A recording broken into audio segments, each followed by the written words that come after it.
This is the frustration, Mr. Chair. Salamat po. Mr. Chair. Senator, Mr. Balbuena, you want to interject? Ba't ka aalis kung frustrated ka? Wala kang sagot na nakuha. Ha? Bakit ayaw? Eh, kanina pang ilang oras na tayo dito, wala pa rin Mr. sagot. Chair. Siguro.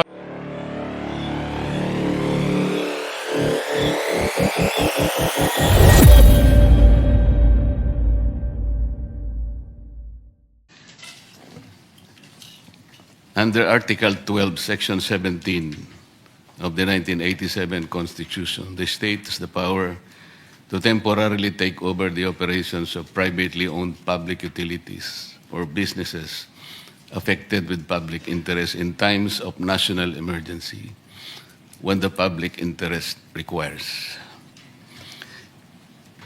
Article 7, Section 23 of the same Constitution further provides that in times of national emergency, Congress may grant the President temporary emergency powers. To be a valid delegation, the legislative enactment must authorize the President for a limited period and subject to prescribed restrictions.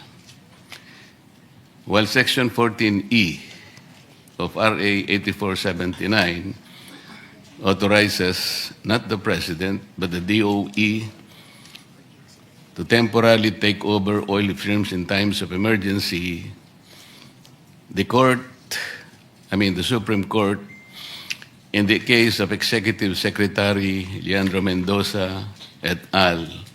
Versus Philippine Silco Petroleum Corporation, GR number 21-209216, February 21, 2023, ruled that such is a proper delegation consistent with the doctrine of qualified political agency. The court clarified, however, that the department secretaries are not given complete discretion over how to exercise the delegated authority. The doctrine dictates that the President retains control, having the authority to confirm, modify, or reverse the action taken by his department secretaries. Thus, while the language of Section 14, paragraph E, appears to allow an interpretation that permits the DOE Secretary to act independently or without instructions from the President, the doctrine of qualified political agency entails a cabinet secretary, that a cabinet secretary may only exercise such authority acting as President's alter ego. Mr. Chair, the present state of national energy emergency recently decreed by the President due to the global petroleum supply disruption arising from the ongoing Iran-US-Israel conflict makes Executive Order number 839, 2009, especially relevant as a practical and constitutional precedent for emergency intervention in the downstream oil industry. At its core, Mr. Chair, Executive Order number 839 demonstrates that the Philippine government may lawfully intervene in the regulated oil market when an emergency threatens public welfare, fuel accessibility, and economic stability. Although the downstream oil industry is ordinarily governed by the market and the Republic Act number 8479, the law itself recognizes that the regulation is not absolute. Section 14E expressly authorizes the Department of Energy in times of national emergency and when public interest so requires to temporarily take over or direct the operations of any person or entity engaged in the industry. This power becomes highly significant today because the present crisis is not merely a matter of ordinary price fluctuation, but a systemic supply risk involving one, possible disruption of global crude flows and value chains, higher freight and insurance costs, import vulnerability of the Philippines, inflationary pressures on transport, food, power, and basic goods, and opportunities for hoarding, profiteering, supply withholding, and artificial shortages. Executive Order number 839 shows that emergency price intervention is legally possible even under a deregulated regime. EO 839 was issued during the Luzon calamity caused by typhoons Ondoy, Pepeng, and Ramil, when the executive directed oil companies to maintain the retail prices prevailing on October 15, 2009, in order to prevent predatory pricing, unreasonable pricing, and cartel-like conduct during a period of emergency. It was not treated as an abandonment of the regulation, Mr. Chair, but a temporary emergency correction mechanism authorized by law. That same logic is applicable today. If the current global war materially constrains petroleum supply or causes severe domestic dislocation, the government may justify temporary and targeted market controls, not to permanently regulate prices, but to preserve public order, ensure continuity of essential services, and protect consumers from abusive market behavior.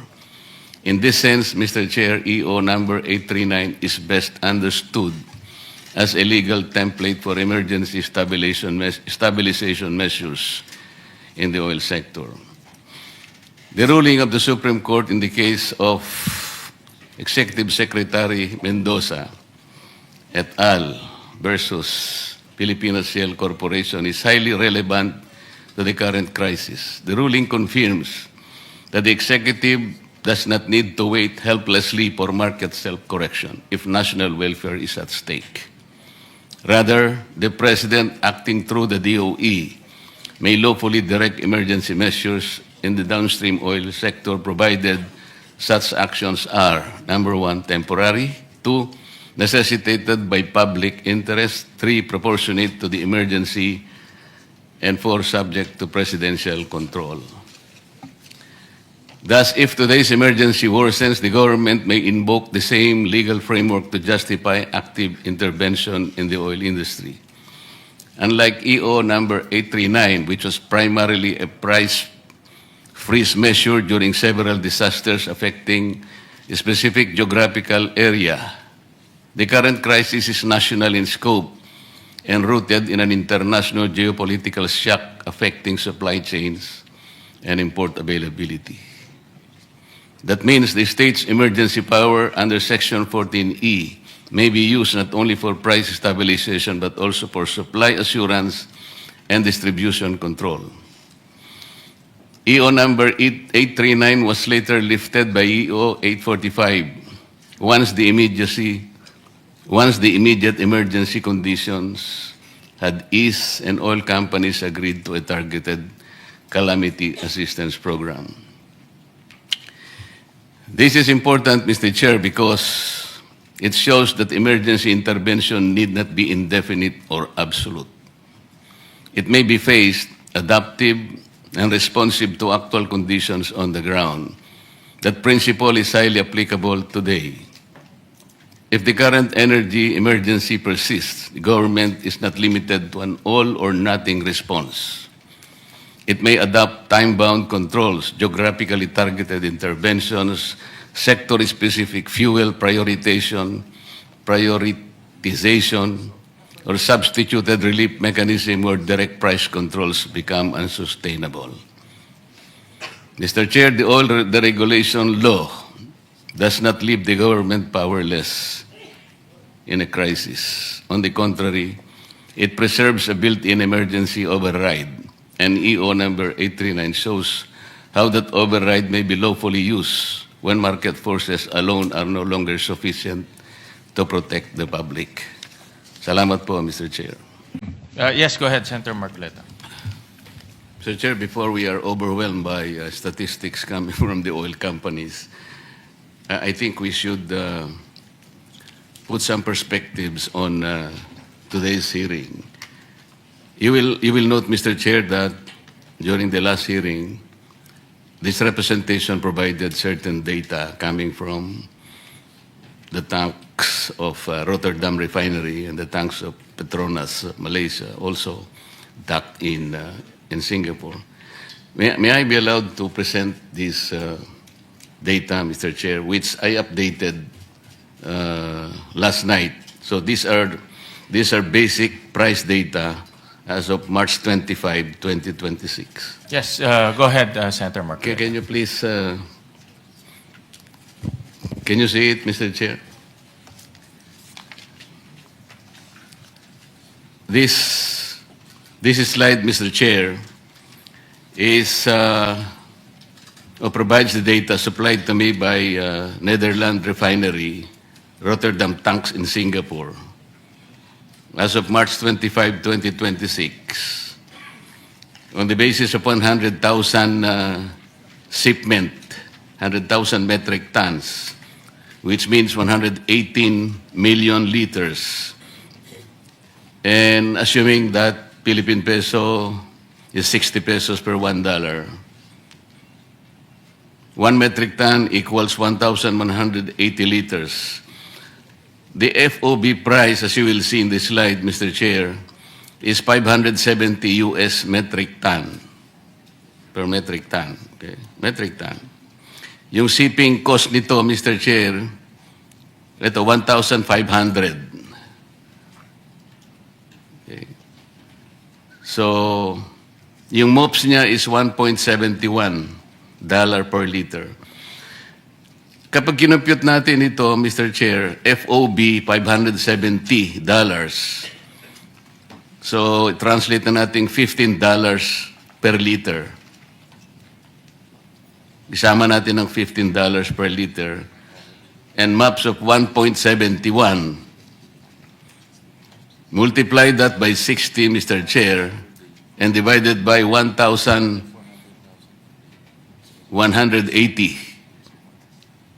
Conversion in liters. Makikita po nyo dyan, the FOB landed cost is 29 pesos 83 centavos. Kapag inad po natin yung mga local add-ons, importation, distribution, and storage deposit to acquire TSA, broker fees, duties, port change charges, SGS survey, wharfage, incidental charges, 12% VAT, excise tax, BIR fuel marking, 2% CME per liter, and VAT differential totaling only 15 pesos and 51 cents. Ang total landed cost, Mr. Chair, is 45 pesos and 35 centavos. So yung SRP po, or passion price, for example, at 55 pesos per liter, meron pa pong tubo na 9.6 pesos. In the last hearing, you will recall, Mr. Chair, I was asking the DOE Secretary kung paano po nangyari 2 weeks ago before the war, the price of diesel is 55 pesos per liter. Bigla pong sumirit ng 125 liters, average of 125 liters after 2 weeks. The difference is 70 pesos, Mr. Chair, or an increase of 127. Ito po verifiable sa paano po. Can you show the second slide?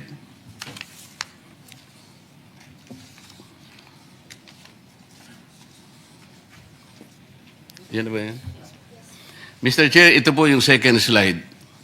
Yung nauna kanina, FOB price, kaya 570 per metric ton, US dollars. Ito po CIF, $640 per metric ton. So palagay mo, lagyan din natin ng shipping cost of $15 per metric ton. At saka yung MAPS, 1.71. The same computation, FOB landed price, 33 pesos and 39 centavos.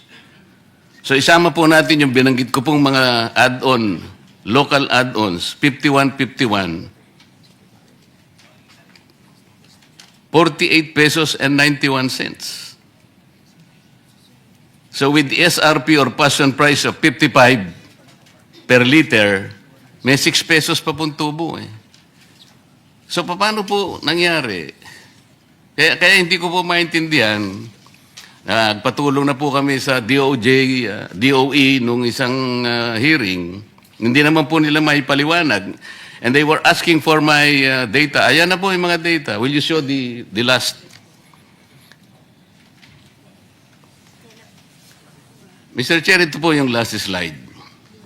CIA po ito. Dito po Petronas, Malaysia Refinery. The tanks are all in Singapore.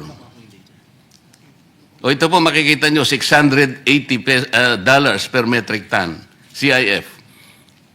Maski lagyan pa natin ang shipping cost na $15 at saka yung 1.71 na MAPS. Again, using the same computation translated into liters, 35 pesos and 42 centavos. Plus the local add-ons, 50 pesos 94. Passion price, 55. Meron pa pong tubong 4 pesos per liter. How do we explain this?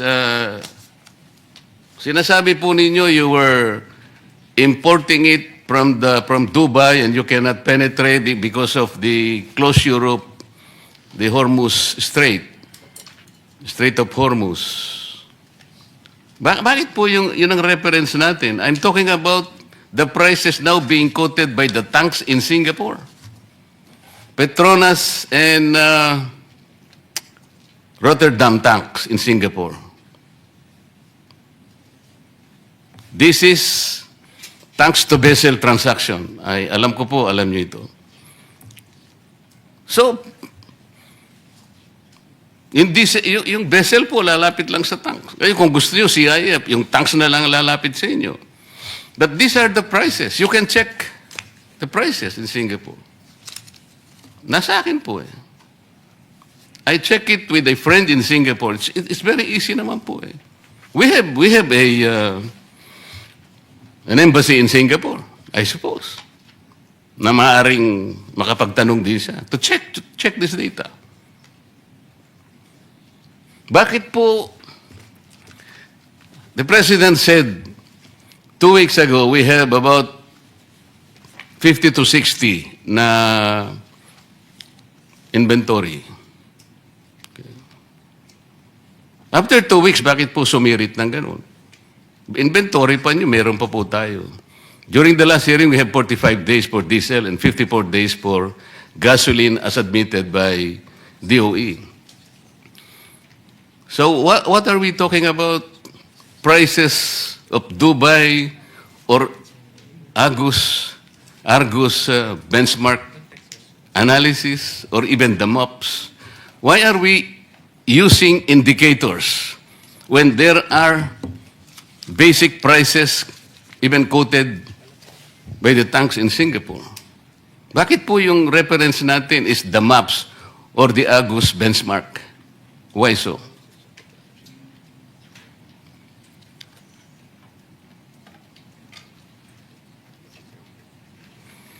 These are hard facts, Mr. Chair.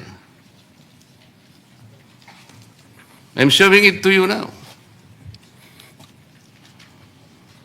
Saan po ninyo kinukuha yung langis ba? Dubai? May I answer, Mr. Chair? Yes, I am not familiar with the data that is being presented.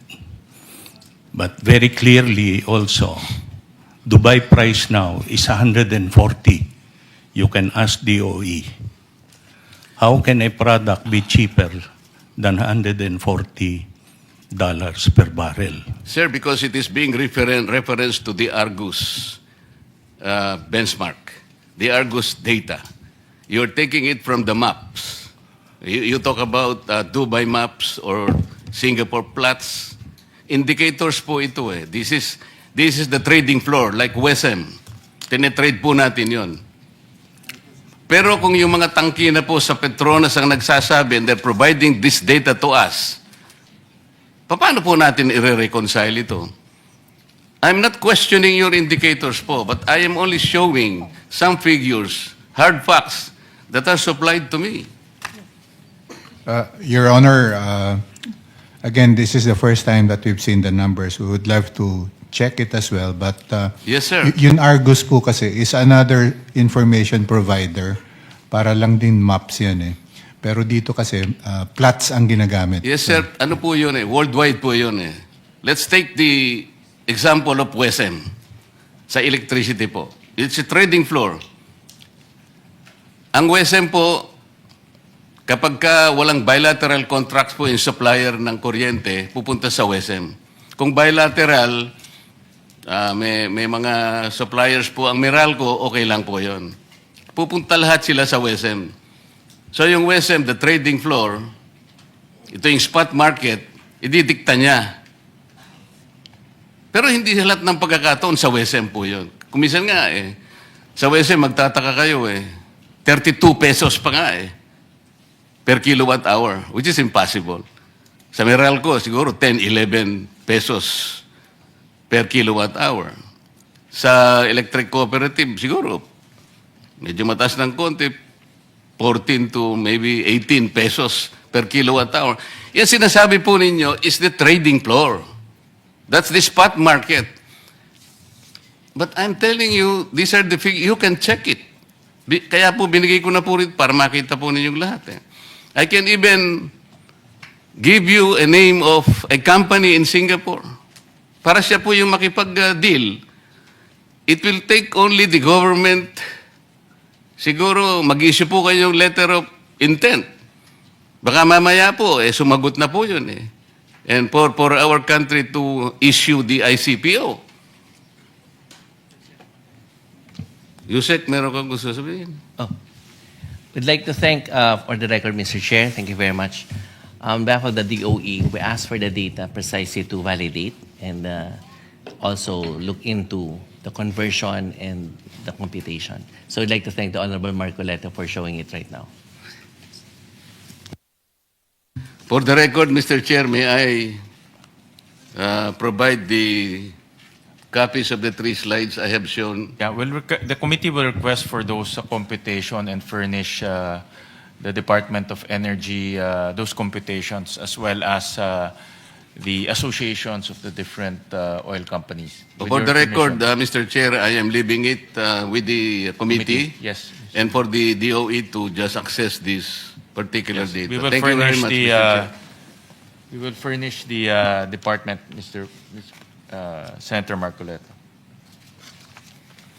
We'll discuss pricing later on. No? We're also very interested with pricing kasi yan ang dumediretso sa sikmura ng bawat isa. Eh. Pag sinabi natin pricing, talagang literally diretso sa sikmura ng bawat isa, especially ng ating mga PUV drivers. No? So, pag-uusapan ho natin yung mamaya at request ko nga si Senator Marcoleta to provide us with this computation because seems to me na napakalayo naman po yung quotation na nakuha ni Senator Marcoleta, which is just yesterday, versus yung actual pricing na nakikita natin ngayon. But we'll discuss that later on after we finish the comments and the statements. So next will be Chevron, represented by Mr. Tang Manuswong, the President and Country Chairman of Chevron Philippines.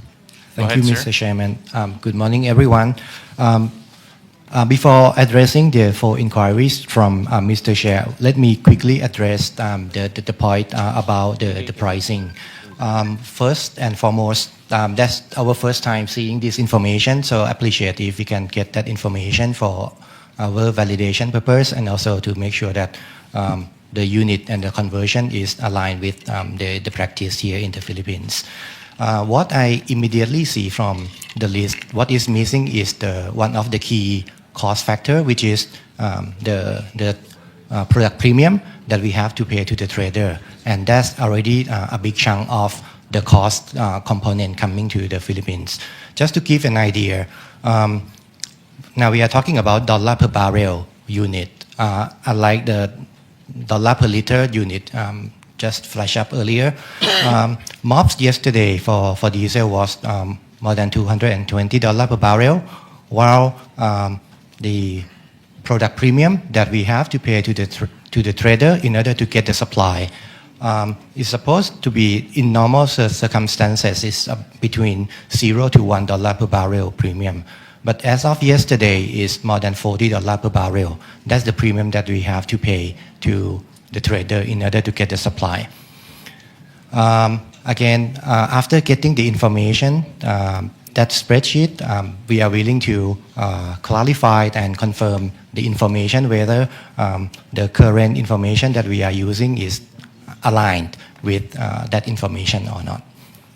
Now coming back to the 4 inquiries from Mr. Chairman, the first one is the inventory. For Chevron, at this point of time, similar to the information provided by DOE, we have sufficient inventory up until the last week of April. So that's our current inventory situation. But anyway, that's based on the normal level of the demand. Second is on the supply security. Similar to the information provided to DOE, Chevron already secured the shipments in April. Having said that, there are also possible uncontrollable factors coming from the source countries. As Mr. Lubin mentioned earlier, some of the countries already banned the export of fuel product to outside of the country. So those are uncontrollable factors that may impact to the supply security of the company.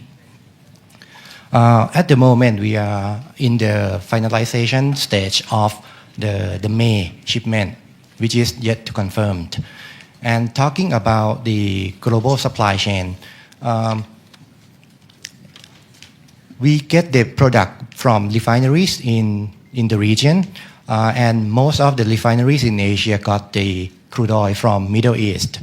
Right now, all refineries are still running using the crude oil inventory before the war. That normally lasts for 45 to 60 days. That means at this point of time, refinery can still continue the production, although almost all of them, I would say, most of them already reduced the production capacity. So the supply from the refinery is already tight, and the impact will come to the import countries likely end of April and May, and that's when the refineries will have to secure the crude supply, the new crude supply from Middle East. So right now the issue is pretty much on the pricing. The supply is tight, but for Chevron it's still manageable, at least for March and April. Number 3, talking about the pricing mechanism, I would like to mention again that yes, we import based on the Platts index, which is MOPS in Singapore. On top of that, we also have to compete with other buyers to pay product premium to the trader in order to get the supply. On top of that is the increasing freight and insurance. And because of the ongoing battle in the Middle East, many of the insurance brokers or companies stop providing the insurance to the vessel owner already. So that's adding on top of the difficulty of getting the vessel.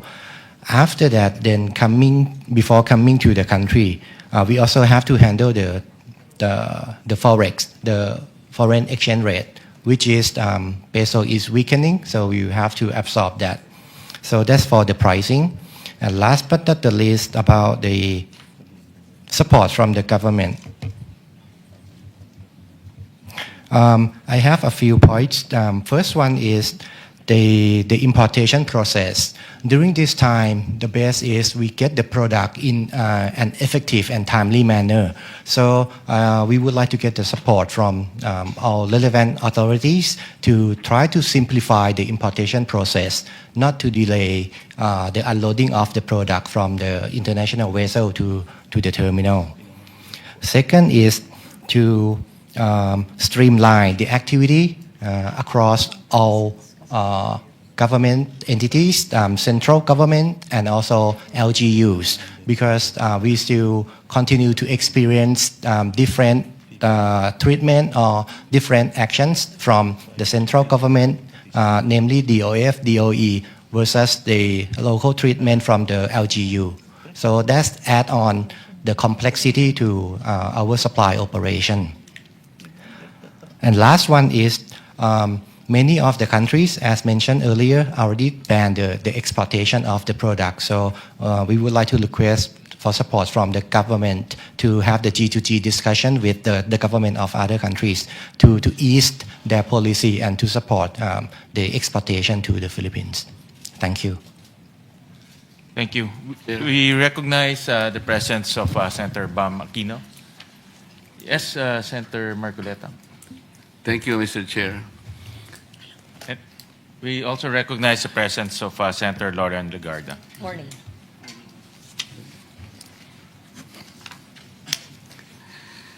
Representative from Chevron, we're coming from different perspective. What is the monthly consumption of the Philippines in terms of diesel? Diesel-wise, what is the national consumption? The daily volume is 33 million a day. Sir, I'm talking about monthly. How much? Monthly is 900 Metric tons or barrels or what? million liters. 996,348,000 liters. That's correct. Tama po. Yes, sir. Yes. So, halimbawa, pag-usapan po natin yung diesel. Sabi po ng President, before the war broke out, we had 50 to 60 days of supply. Tama po.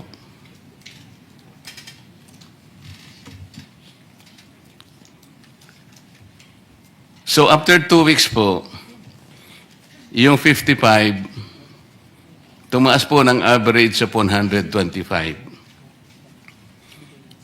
Kinuha po natin yun sa inventory, yung 125, sir. Tama po. Sir, you have to answer. Yes, sir. Okay. But I cannot speak for the others. Yes, sir. Kayo po yung sumagot kasi tinatanong ko yung Chevron, kayo po yung sumagot eh.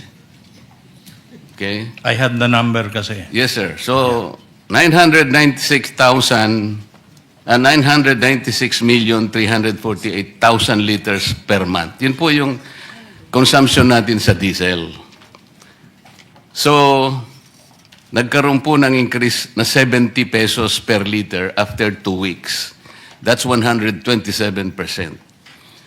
So, tingnan po ninyo, Mr. Chair, 996,348,000 liters times 70 divided by 30 days. That's 2.32 billion per day, approximately gross income. Is my computation correct, sir?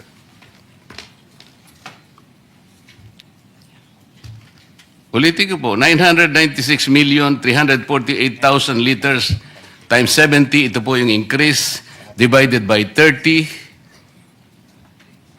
2.32 billion per day ang approximate gross income. Kasi kinuha niyo po sa inventory. Wala pa naman po yung, di pa naman kayo umaangkat. 2 weeks pa lang po nakaraan eh. Gasoline. It used to be 50 liters per day, pre-war. Naging 80 liters po, average, after 2 weeks. So meron pong difference na 30 pesos per liter or an increase of 67%. Sir, ilan po yung consumption natin ng gasoline per month?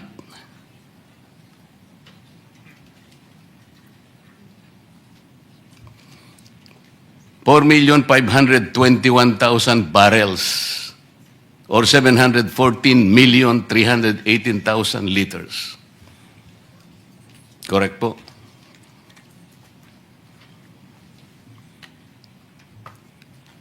Can I get a confirmation? Anybody from?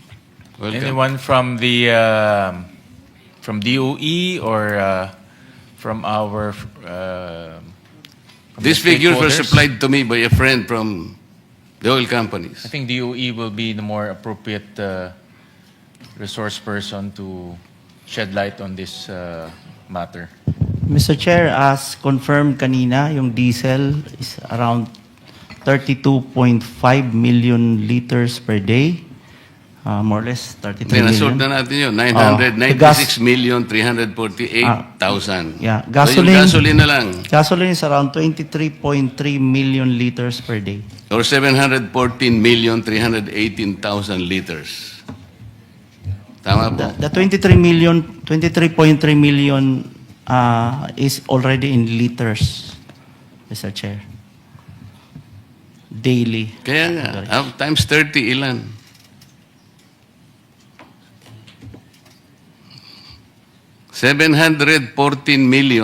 $714,318,000 liters of gasoline. Tama po. That's correct. Around Oh, 600. yan. Ito po, ganito. 714,318,000 liters of gasoline times 30 days. That is 714 million per day. Approximate gross income.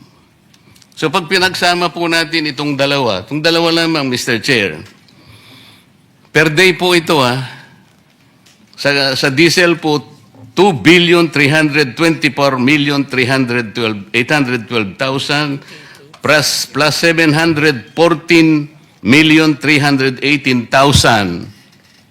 Ang gross income po per day is 3,039,130,000 per day.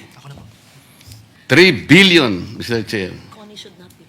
Kinuha po ninyo sa inventaryo ninyo ito. 2 weeks pa lang ang nakakaraan. Alam po ninyo, Mr. Chair, I have to apologize for making this comparison.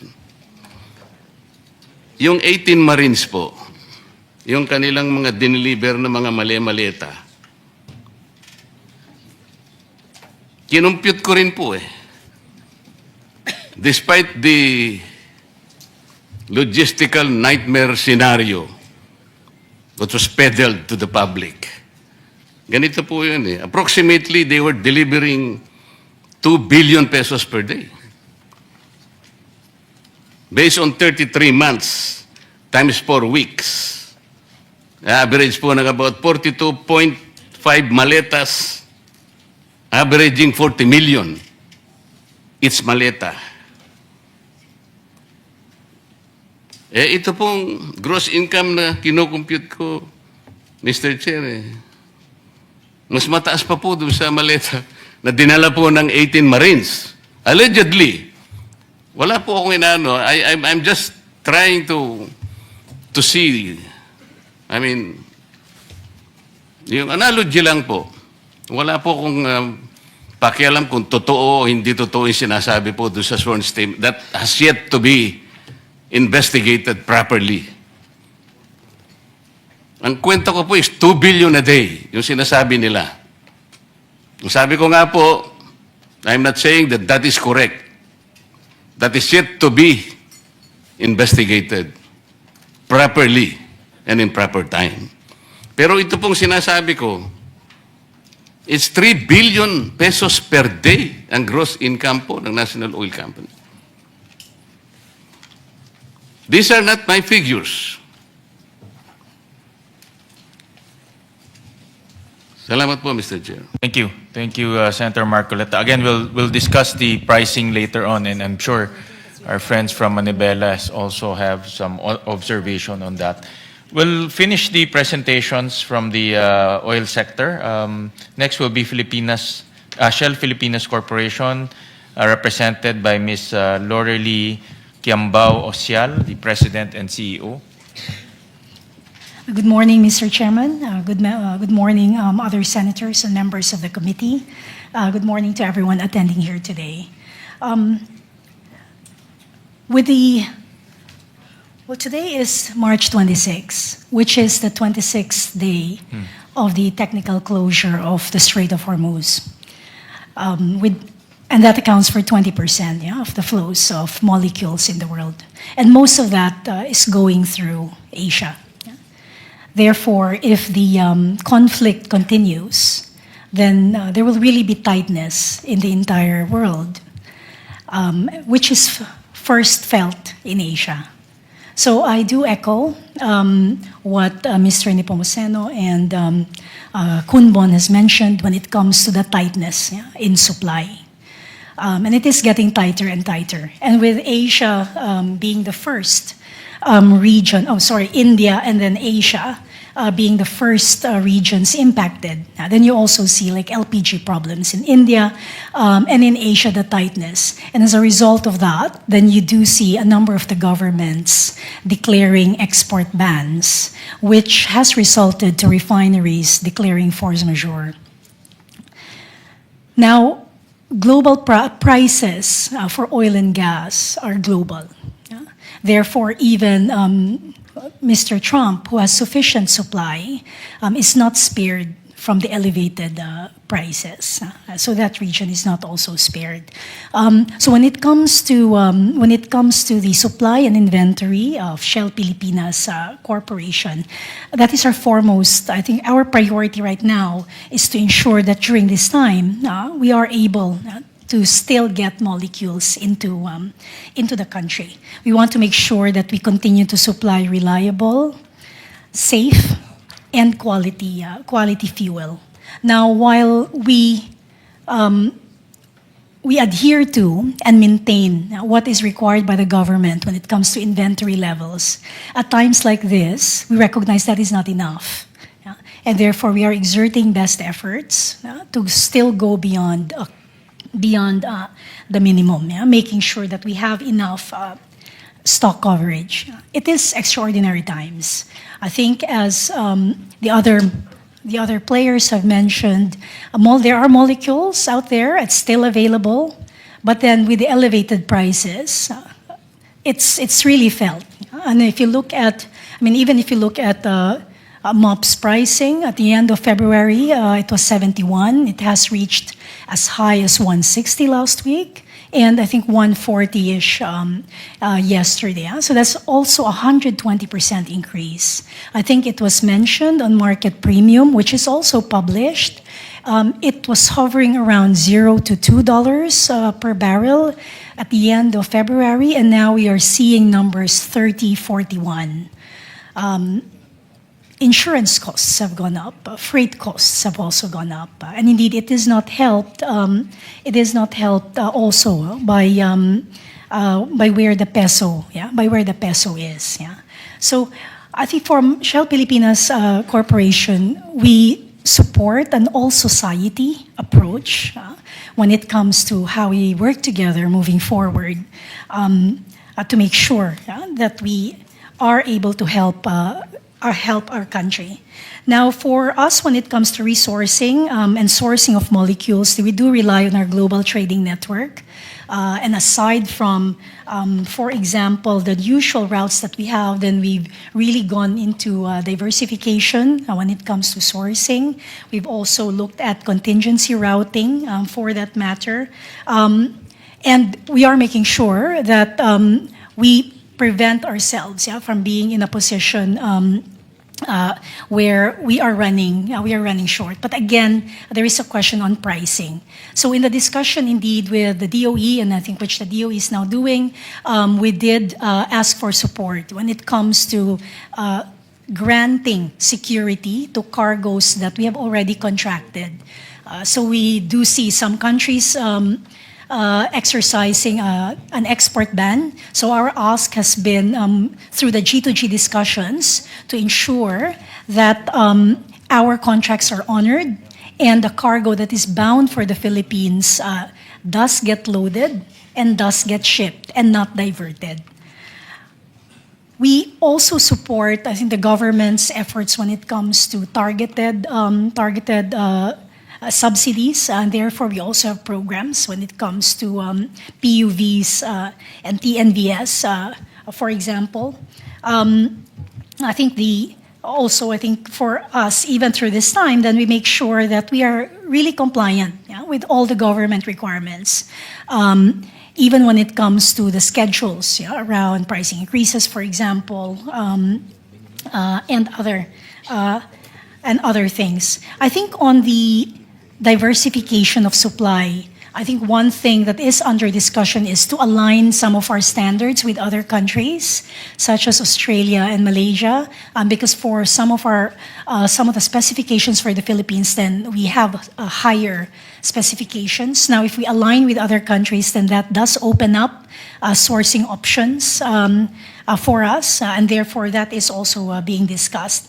I guess with the excise tax suspension, which is now enacted into law, we also are prepared to make sure that that is implemented in a clear and in a coordinated manner, together with the DOE, together with the DOF, the BIR, and the BOC. So I'll leave it there when it comes to the update from Shell Pilipinas Corporation. Thank you. And lastly, we call on Ms.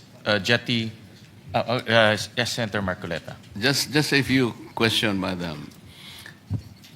Everybody else in the oil industry is pinpointing the Strait of Hormuz as the chief villain.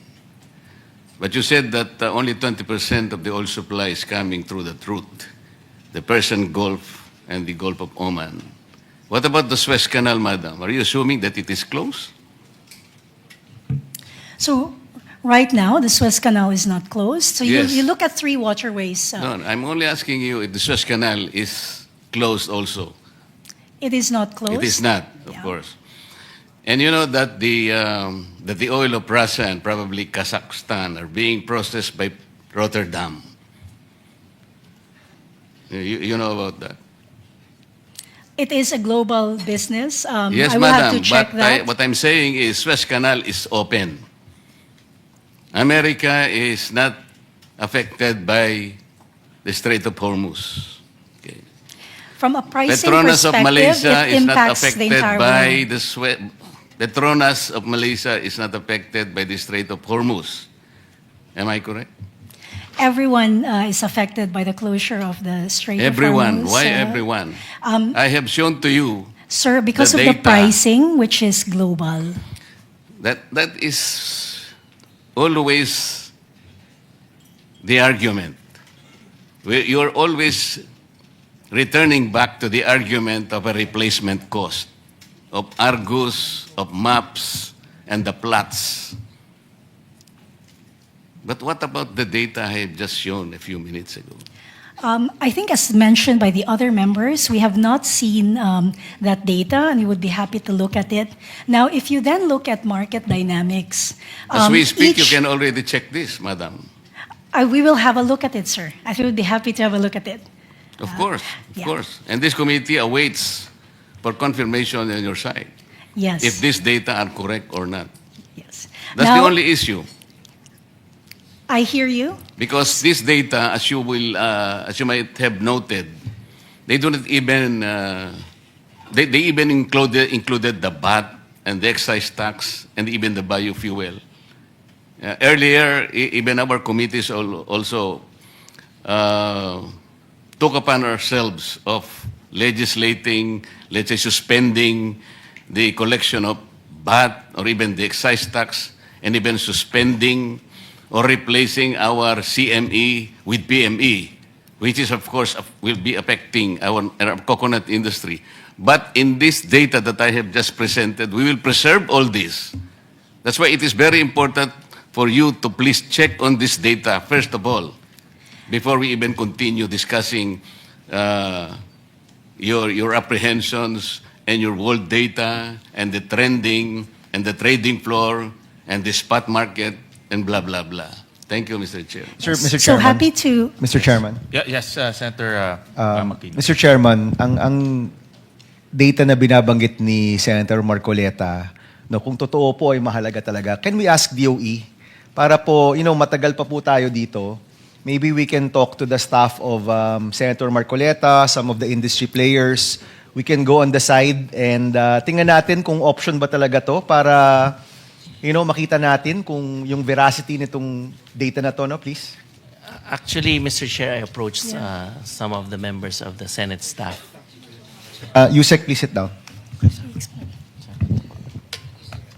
Can you give Director Abad? Can you sit down in this chair so that?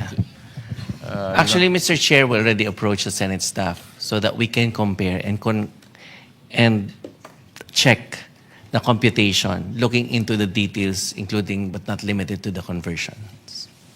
If this, if the information and the supplier of Senator Marcoleta is true and existing, then I think that will be fantastic for our country kasi mababa yung presyo, no? So I think it's to the best interest of DOE to check it ASAP. Now, we'll give you the materials in a while. Can we ask for official position from the DOE before the end of the hearing? I mean, matagal-tagal pa naman tayo dito, Yusek Wimpy, no? Can we look at the data, please, maybe with some of our industry players and get a formal answer before the end of the day? We have an initial position already, but we just want to have it validated.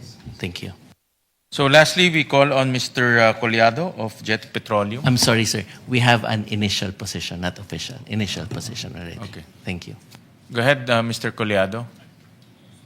Or Mr. Asioche. Yes, good morning, Your Honor. Thank you for inviting us here. Insofar as JET is concerned, we also have the same problems with the other oil companies, like the difficulty in procuring the supply. That is our number one focus right now. Now it's been getting tighter and tighter as the war drags on.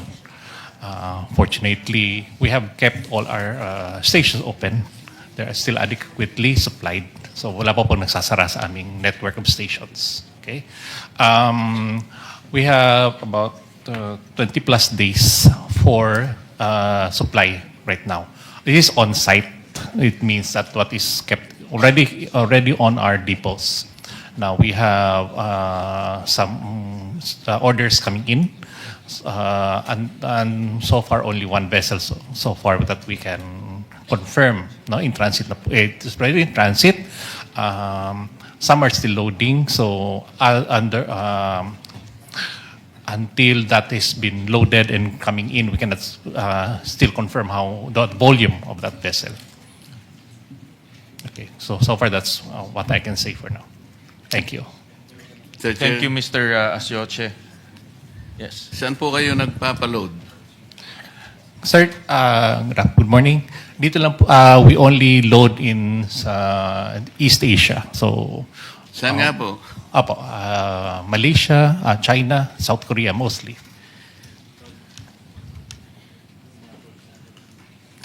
Sir, we only import finished goods po. Finished product. Kasi po kung bibili pa kayo sa South Korea, siyempre iba-iba ng layer yun. Ang sinasabi ko, dumirekta po kayo sa mga tangke na nandun sa Singapore. Kanina ko pa nga po sinasabi yun. Bakit nga po ayon yung tingnan yun? Kasi po kung doon tayo nakapokus, there is no problem to speak of in the first place. Kapag napatunayan po na tama yung data. Hindi po ba? Sir, I believe Singapore has ceased all exports. Ano po? Singapore has ceased all exports. Hindi nga po, kung ma-check po ninyo yung data ang sinasabi ko, I can give you even a name to contact. Sir, okay. Thank you very much. We would like to get that data. Yeah, well, we'll request Senator Marcoleta to give us the information of that supplier. Siguro kailangan na natin siya ngayon. No? To be honest about it, after hearing the statements of the oil companies, medyo na-depress po ako dahil parang hanggang May na lang tayo. After May, tama po ba? Hanggang April pala, until end of April. Until after end of April, parang For Petron, it's up to the end of May. end of May for Petron, but the others is until end of April, correct? We're continuing to work on getting more supply week Yeah. in and week But out. what I wanted to hear is certainty na merong supply papasok. No? And after hearing all of the comments, ang narinig ko is uncertainty. No? After April, after May, and it's quite concerning because you cannot run a country with uncertainty of fuel supply. No? You cannot run businesses with uncertainty of fuel supply. No? So with that, we will drill down on those details later on, and we'll allow our senators now to propound their questions. Senator Marcoleta, since you came in early, you have 10 minutes, unless you have already asked all your questions.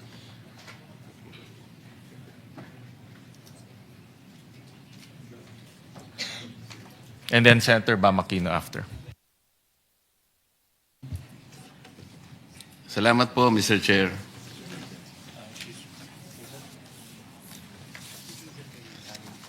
Gusto ko pong i-direct ang tanong ko sa DOE.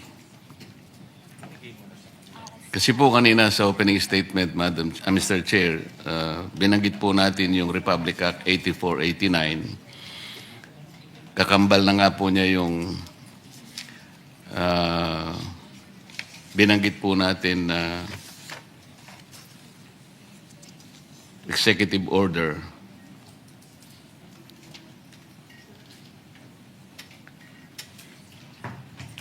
Magagamit po ba ninyo itong nandiyan ba si Secretary? Wala. Magagamit ba ninyo yung Section 14, Article E? Paragraph E ng 8479? Yes, it is available, Mr. Kasi Chair. po, last resort ito eh.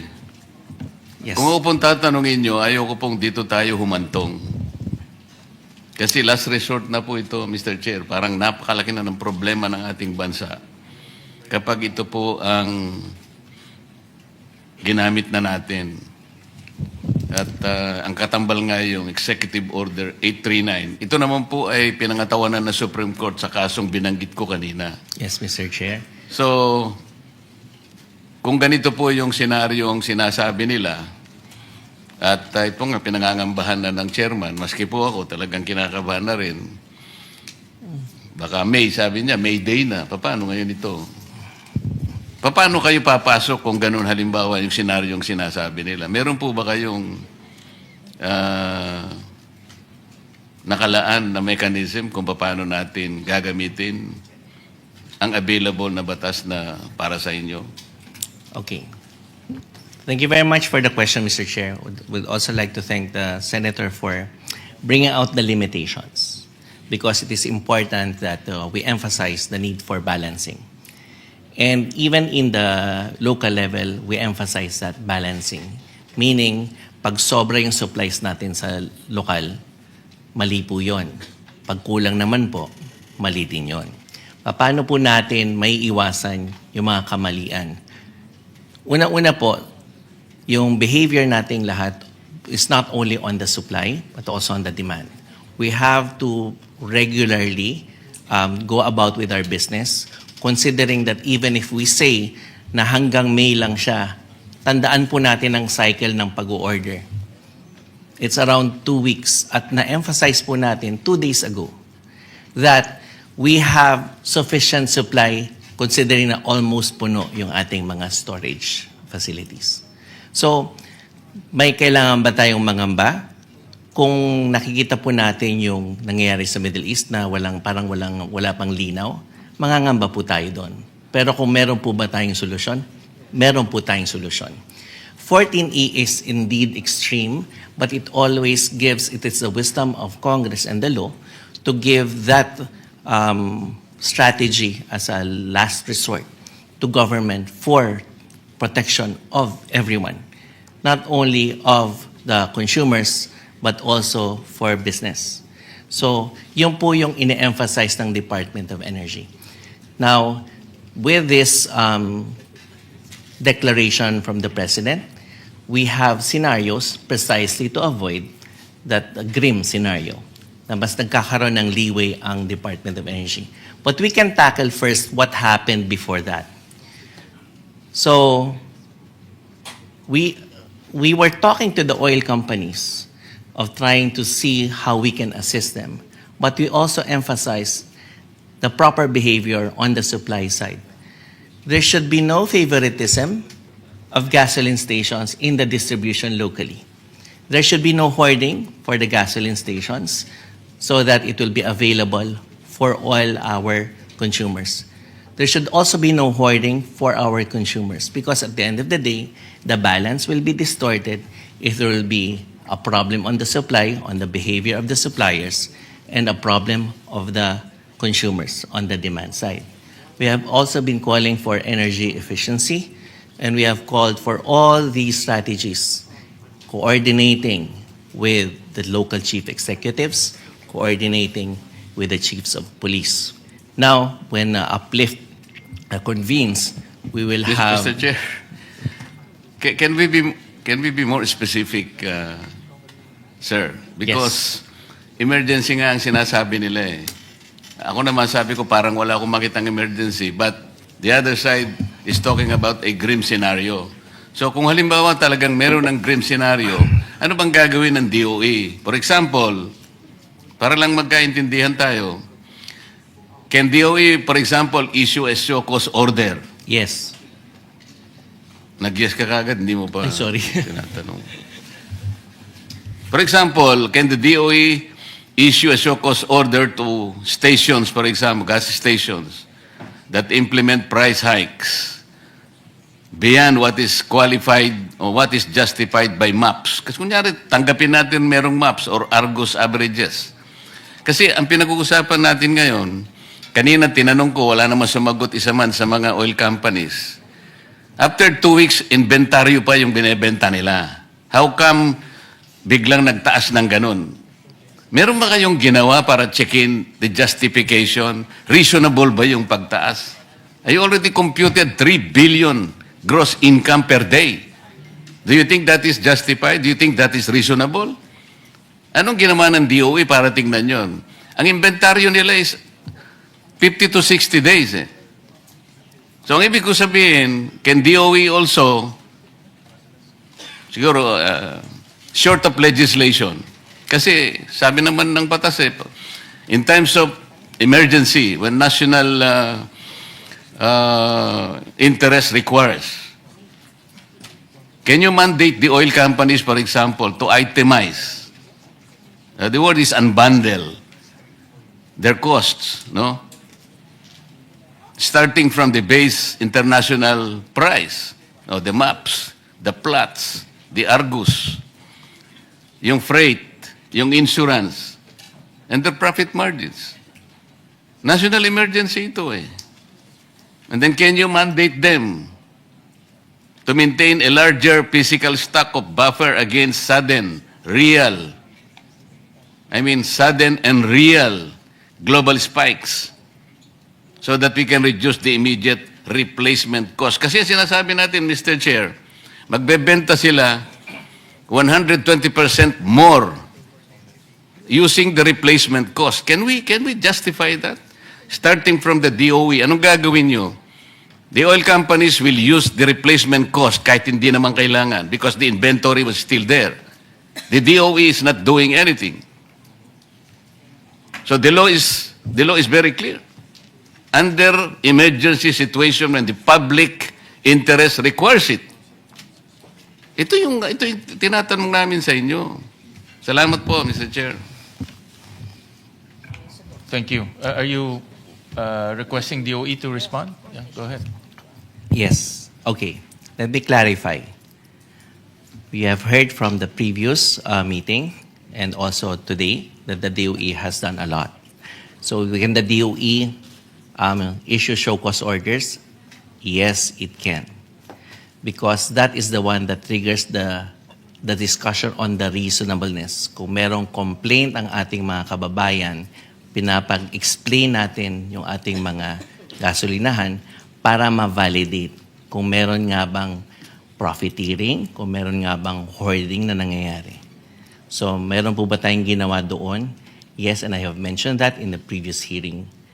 So this is also to make sure that we are all working together on this to pacify everyone so that even if we see that we have sufficient supply sa May, we're also looking at, do we have the storage capacity for more? And how do we address the uncertainty, including in the strategy of the Department of Energy, aside from those mentioned by the oil companies, is for the government, through its GOCC, to try to address getting other suppliers.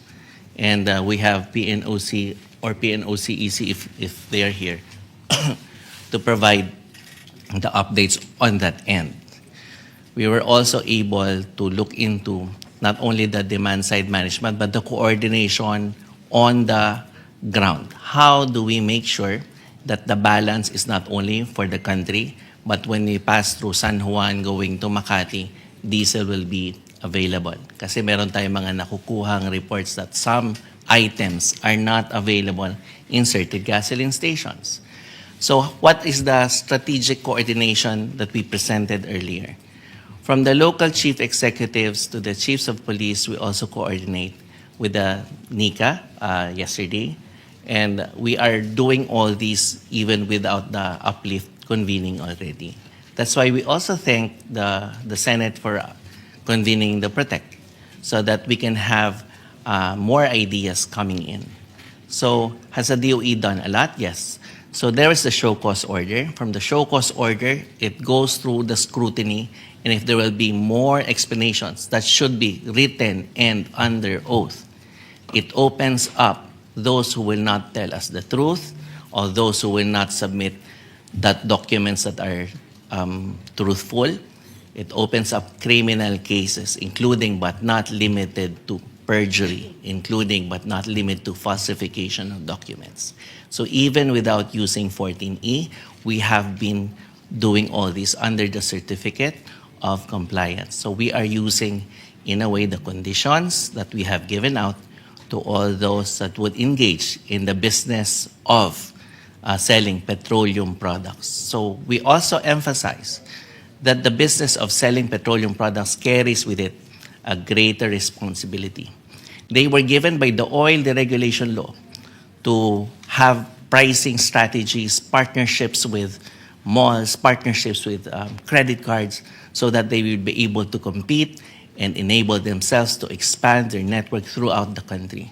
But what the DOE also emphasizes is there should be no abuse of market position or market behavior, especially during times of extraordinary circumstances, which is what we have now.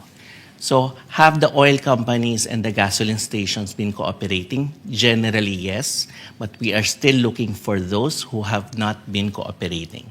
So when we showed our faces on the ground, we were not there to tell everyone that we will close the gasoline stations. No, we were telling everyone that government is present, government will protect not only the business, but especially our consumers. So everyone has a stake here. So that is what we are doing. So 14E, under the oil deregulation law, is available as an extreme scenario, but we will not get there because of the cooperation. And if we see that there are people or gas stations or businessmen that are not cooperating, we will go after them. Because yun po yung mga exercises na gano'n ang pwede magpabilis na umabot tayo sa extreme scenario, which we want to avoid. Thank you, Mr. Chair. Thank you for those answers. We now recognize by... Yes. Okay. Senator Salamat, Chair. Ako po ang pinakamahirap ang kalagayan dito eh. Hindi ko malaman paano ko makapagpa-participate kung ang pinag-uusapan ang laki-laki na ng problema. Ang sinasabi ko naman, merong recourse kasi kamukha nung ibinigay kong mga slides. Kung paniniwalaan po ninyo yung mga data na yun, wala tayong pinag-uusapan ngayon eh. Yun ang problema eh. Ang isa pong irony, Mr. Chair, yung binanggit ng aking kumare, yung replacement cost. Okay? So, gusto kong balikan yun. I want to belabor that kasi yung pong nakaraang hearing natin last Tuesday, maliwanag po na sabi ninyo, DOE, meron tayong 46 days for diesel at that time. Tuesday po ito. Sa kerosene naman, meron tayong 53 days. Ang pinag-uusapan natin doon, after 15 days, mula nung sabihin ng Pangulo na meron tayong 50 to 60 days inventory, biglang pumalo sa 110 pesos per liter. Ngayon, sabi nyo kanina, meron kayong monitoring function under RA 8479. Pwede rin yung gamitin yung EO 839. Meron kayong pwedeng gawin na mag-issue ng show cause order. Ano po yung una nyong ginawa? Tinignan nyo ba kung anong basis ng 110? Iyon po yung gusto kong balikan eh. O bigla na lang kayong naniwala, hindi kayo nag-validate, dati po nilang inventaryo yun eh. Paano po magiging 110 from 55? So kung ginamit po ninyo yung tungkulin nyo under the law, like kayo nagmo-monitor, ini-screen ninyo lahat,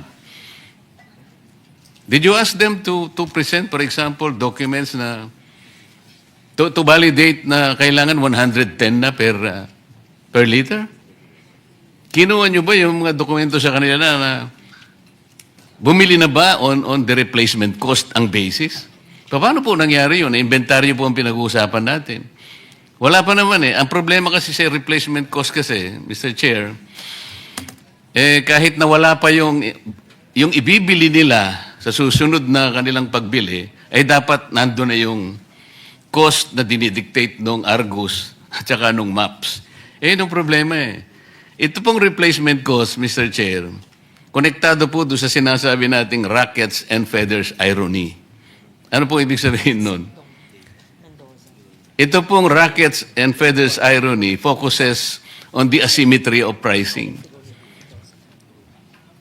Where prices shoot like rockets when the global prices rise, but they fall like feathers when they drop. Ganun po eh. Sino po yung tinatamaan, di ba? Yung taong bayan. Can you explain that? Paano po naging 110 nang hindi nyo man lang nababalidate? Oh. Thank you very much. I mentioned to the director of the Oil Industry Management Bureau is to submit how the OIMB does its monitoring. But to answer it precisely, we can Hindi have... po, after 2 weeks, naging 110. So did you confirm that? Did you validate that na talagang bumili sila at 110 pesos per liter? O ginamit pa lang nila yung kanilang inventory because at that time, meron pa silang 46 days for diesel and 53 days for gasoline. Mr. Chair, because we always have the cyclic differential cost Mahihirapan ka dyan application. pagka dyan ka tumira eh. Ganito sinasabi ko, meron pa silang inventaryo. You take note, 46 days pa. Last hearing ito eh. Ibig sabihin, andun pa yung binili nila sa dating Correct. presyo. Ngayon, after 2 weeks, bigla nilang sumirit. Sabi nga nila. Yeah. 110. Na ngayon, nag-a-average na ng 126. Paano nyo minonitor? Paano nyo binalidate na totoo yun? Samantalang ang ginagamit pa nila ay inventaryo pa nila na binili doon sa dating presyo. Mr. Chair, because basically it's like saying that the diesel we consume is around 33 million liters per day. So mga 7 days po yan. At pag yan ho ang nabenta, they always, Hindi nga. the industry always... After 2 weeks ba, naubos na yung kagad ng inventory? 45? Hindi, yung dumadating pagka next week, Hindi, teka mo, ang puntahan muna natin yung inventaryo nila. After 2 weeks ba naubos ang inventaryo? Is that the assumption of DOE? no, it's O around yun pala, 7 days. saan binasa yung 110? That is the question. So, Mr. Chair, because they have to replenish again the 7 days. Yusek, hindi ka director. After 2 weeks, nandun pa yung inventaryo. Yes. Okay. Pero after 2 weeks, 110 na nga ang ginamit eh. So, inventaryo pa rin ang ginamit. How did you justify that? Because, Mr. Chair, yung binenta kasi na yun will have to be replaced right after next week. So, kinolekta ho yung amount. So, ang nangyari, ang nag-finance ang taong bayan. Hindi, sabihin mo, hindi yung... That's the way. Ulitin mo, yung sinabi mo. So, Hindi, ulitin mo yung sinabi mo. yes, it's really, Hindi, yung exactly. it's passed on to Oh, yan na nga the eh. consumers. Eh, paano yung mga shareholders nila? Hindi sila gumagalaw? Ang taong bayan ang nagkakapitalize sa atin? Nandun pa yung inventaryo eh. Ito yung problema. Ngayon, hindi nyo ginagamit yung sinasabi ng batas na in periods of emergency, kayo ang gagawa ng paraan eh.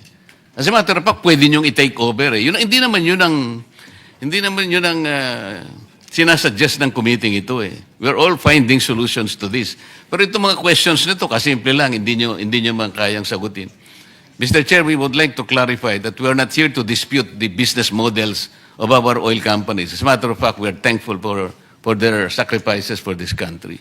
Kaya lang, it would appear that the business models are no longer responding to the crisis kung paniniwalaan natin yung binabanggit ninyong problema ang kinakarap natin. But until and unless we're able to validate yung data na pinreset ko kanina, we're almost 4 hours now since 10 o'clock in the morning, eh pwede nga yung vessel to tank eh. Gamitin nyo siguro Panamax vessel. Ang ano niyan siguro is about 100,000 metric tons per container. Wala man nagbabalidate po, Mr. Chair. Para sana uwi na lang ako. If you prove me wrong, halimbawa, mali yung nakuha kong information, so magsosorry na lang ako, Mr. Chair. Pwede naman ako magsorry kung mali eh. Hindi nahabulin ko na lang yung tao ko, yung kaibigan ko na nagsabi sa akin ng gano'n. Bakit mo sinabi ito? Mali pala. Kasi gusto ko lang makatulong talaga eh. I wanted to be wrong kung mali talaga. But you have to prove me wrong. Government to government, hindi nga dapat mangyari yung pumunta nga.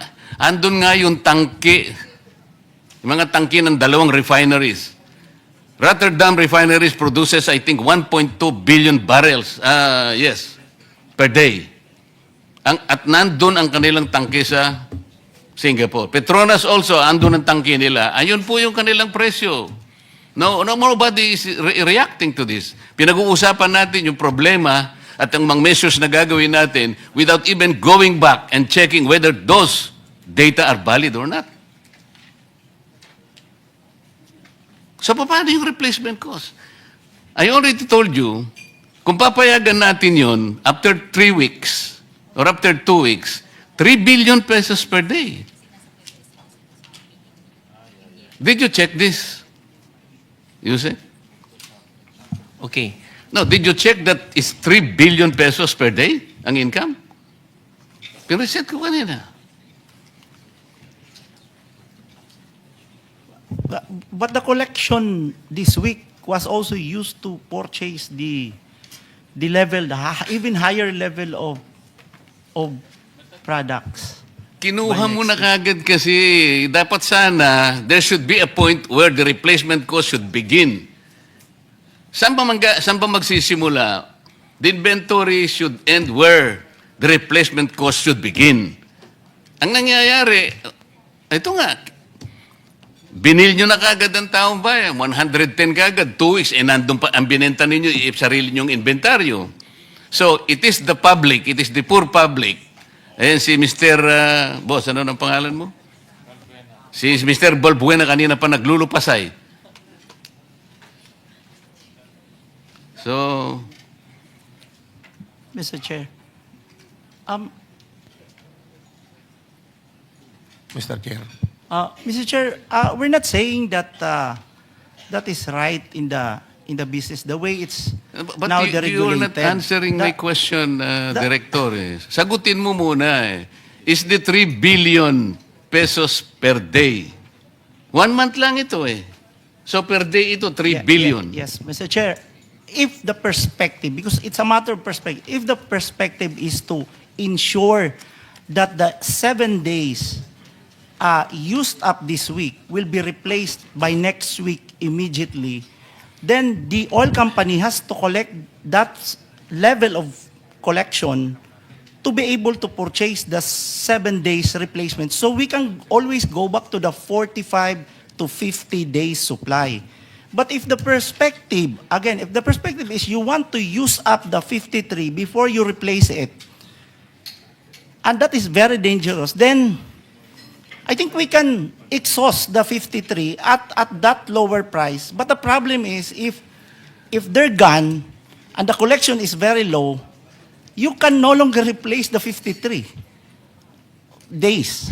So it's really, that's how they're explaining also on Caltex was also explaining that in the same way. No, but we're not saying- you're proceeding from the wrong premise. Ang sinasabi ko mulat mula pa, ang pinag-uusapan ninyo yung maps and indicators coming from the Argus. Okay?